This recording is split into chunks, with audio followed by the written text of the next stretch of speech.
C'est pourquoi le véritable chrétien ne s'attache à aucun bien dans ce monde. Puisque même notre propre corps n'est qu'une demeure temporaire. Si vous êtes né de Dieu, alors vous comprenez notre langage. Tout ce que vous voyez va être détruit. C'est pourquoi Dieu va évacuer ses fidèles hors de ce monde.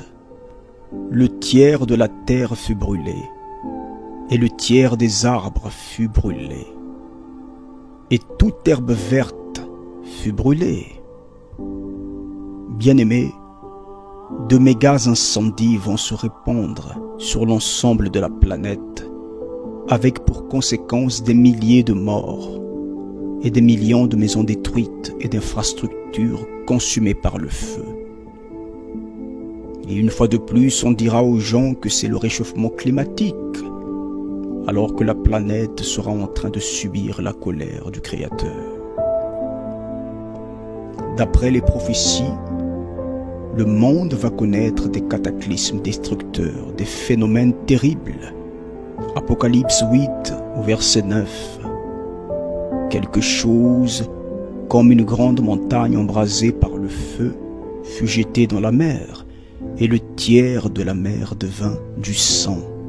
Le tiers des créatures qui étaient dans la mer et qui avaient vie mourut, et le tiers des navires périt. Apocalypse 8 au verset 11.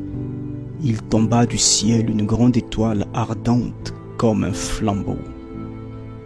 Et elle tomba sur le tiers des fleuves et sur les sources d'eau.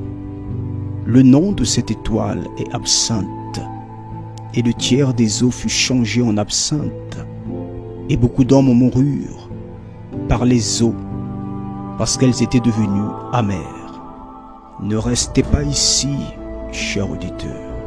Pour cela, vous devez être inscrits parmi ceux qui feront partie de cette grande évacuation planétaire qui est à nos portes. Mettez de l'ordre dans votre vie. N'ayez aucune dette envers le diable dans votre conscience. Marchez dans la pureté et la sainteté.